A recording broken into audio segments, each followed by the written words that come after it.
ఈ అనంతవాహినిగా ప్రవహించే గంగనే హిందుత్వం. లోకమంత తల్లిగా అల్లుకున్న బంధమే హిందుత్వం. కాలికి గాయమైతే కంట నీరు రాలదా, కలబోసిన మనసులన్నీ కష్టం కరిగించవా.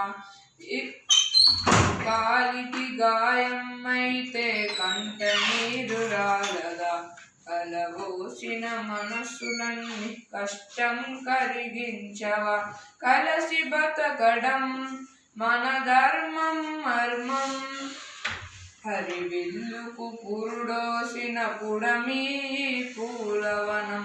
వేష భాష భూషణాలు వేరు వేరు పంతాలు, మన జననీ భరతమాత మందిరాన తోరణాలు. ఈ అనంతవాహినిగా ప్రవహించే గంగనే హిందుత్వం.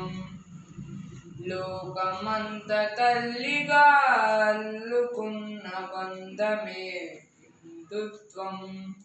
దేహమనే ప్రమిదలో దీపం వెలిగించుదాం, జీవితాన్ని కొంతైనా దేశానికి పంచుదాం.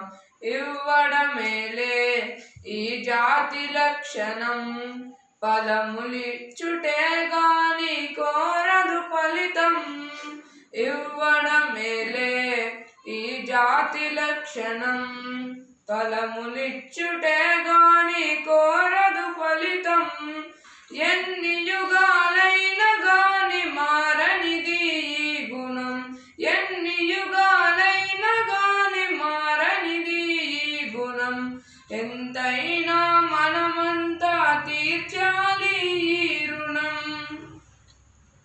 ఈ అనంతవాహినిగా ప్రవహించే గంగనే హిందుత్వం. లోకమంత తల్లిగా అల్లుకున్న బంధమే హిందుత్వం.